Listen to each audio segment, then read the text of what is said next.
Baiklah, pada kesempatan ini kita coba mendiskusikan terkait dengan topik anatomi sistem reproduksi. Di sini akan dibagi atas dua, anatomi sistem reproduksi pada wanita dan anatomi sistem reproduksi pada pria.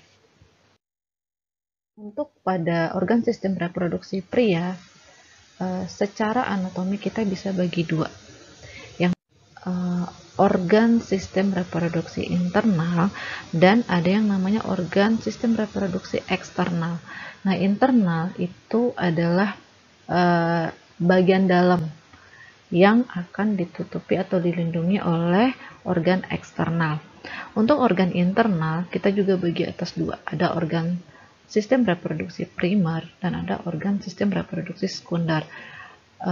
Sebagai kata kuncinya adalah jika organ sistem reproduksi itu merupakan organ vital dan menghasilkan hormon spesifik pada pria, maka itu kita sebut dengan organ sistem reproduksi primer. Nah, di sini adalah testis.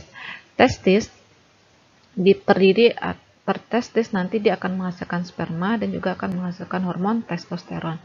Selanjutnya, organ sistem reproduksi sekunder. Nah, untuk organ sistem reproduksi sekunder ini artinya adalah sperma yang dihasilkan atau hormon yang dihasilkan nanti dia melewati ke organ-organ mana sampai dia nanti dikeluarkan. Tentunya ini berkaitan dengan sistem saluran atau ductus dan berkaitan dengan kelenjar. Sistem ductus di sini kita lihat apa saja nanti pembagiannya, nanti juga akan dilihat gambar-gambarnya terkait organ-organ tersebut. Yang jelas, sistem ductus itu terdiri atas ductus testis, kemudian epididymis, selanjutnya ductus deferens, spermatic cord, ductus ejaculatori, dan uretra. Nah, pada pria tempat keluarnya sperma dan tempat keluarnya urin itu sama, yaitu sama-sama di uretra. Kemudian pada sistem reproduksi pria juga ada namanya kelenjar aksesoris. Kelenjar aksesoris ini pada pria ada 3, ada seminal vesicle, ada kelenjar prostat, dan ada Cowper gland. Nah, nanti kita bisa lihat secara anatomi gambarnya pada slide-slide berikutnya. Nah, untuk organ eksternal itu adalah sebenarnya kita bisa lihat dari luar, terdiri atas skrotum dan penis.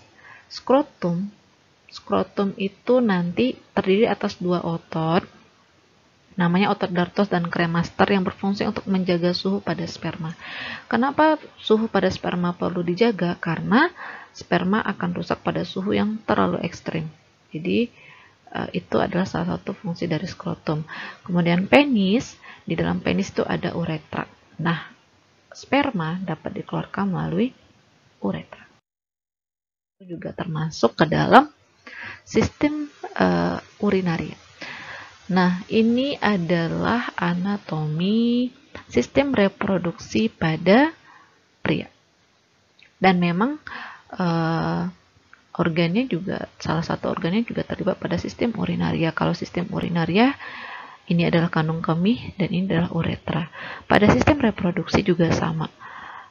Dari testis di sini. Ini adalah testis. Di sini dihasilkan sperma dan hormon testosteron. Nanti testis yang sudah dihasilkan akan disimpan di epididymis. Kemudian, nah ini adalah alurnya, sistem ductusnya. Dibawa ke ductus vas deferens, kemudian seminal vesicle, kemudian ejaculatory ducts, dan nanti dikeluarkan melalui uretra. Nah, ini secara lebih detail lagi dibahas terkait dengan organ-organ yang terlibat di dalam sistem reproduksi. Nah, untuk proses terjadinya sperma itu sebenarnya terjadinya di tubulus seminiferus, spermatogenic cell, dan Sertoli. Tempat terjadinya pembentukan sperma di spermatogenic cell, dan Sertoli berfungsi untuk memberikan nutrisi pada proses spermatogenesis. Kemudian ini adalah rute aliran yang setelah kita bahas sebelumnya dari tubulus dari testis, ductus efferent, kemudian nanti sampai ke uretra. Nah, hal yang perlu diperhatikan terkait dengan sistem reproduksi ini tadi kita sebut adalah skrotum. Suhunya ternyata sangat rendah, yaitu 2-3 derajat Celcius. Kenapa? Karena dia menjaga supaya spermanya tetap optimal, tidak rusak, dan sperma yang telah matang baru akan dikeluarkan. Siapa nih yang berfungsi untuk menjaga sperma suhunya tetap 2-3 derajat Celcius adalah autokremaster dan dartos. Nah, ini adik-adik semua, ini adalah anatomi testis. Kita lihat di sini ya. Testis kalau kita lihat lebih detail lagi, di sana ternyata ada tubulus seminivorus. Kemudian ini adalah epididymis ya. Epididymis ini adalah tempat disimpannya sperma.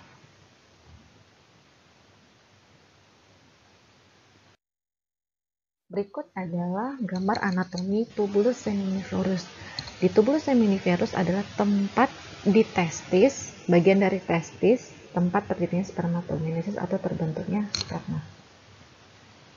Sini, kemudian sperma yang telah dihasilkan akan disimpan di epididymis.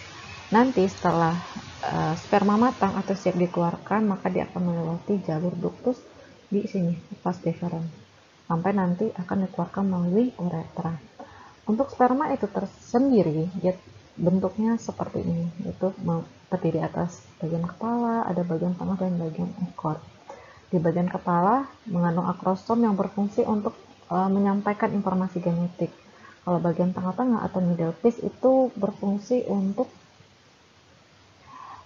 memberi nutrisi atau memberi energi, karena pada middle piece ini terdapat mitokondria. Kita ketahui bahwa fungsi mitokondria itu adalah tempat terjadinya metabolisme sel, sehingga nanti akan dihasilkan energi atau ATP. Nah, kemudian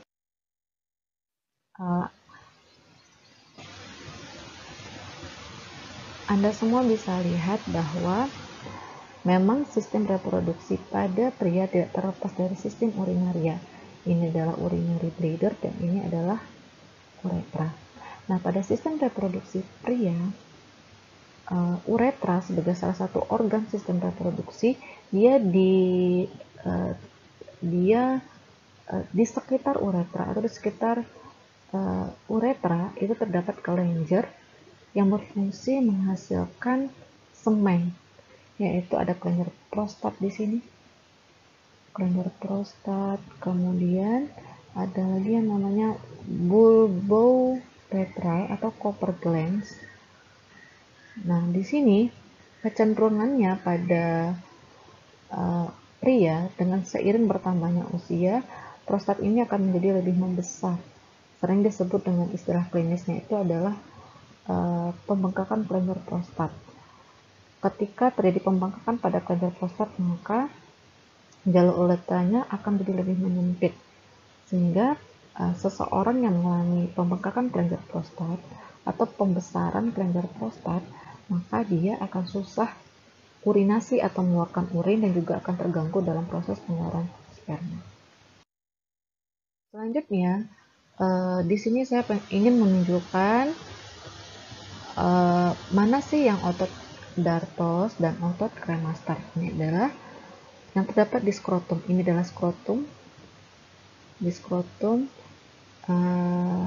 ini adalah testis. Nah, di skrotum ini adalah testis.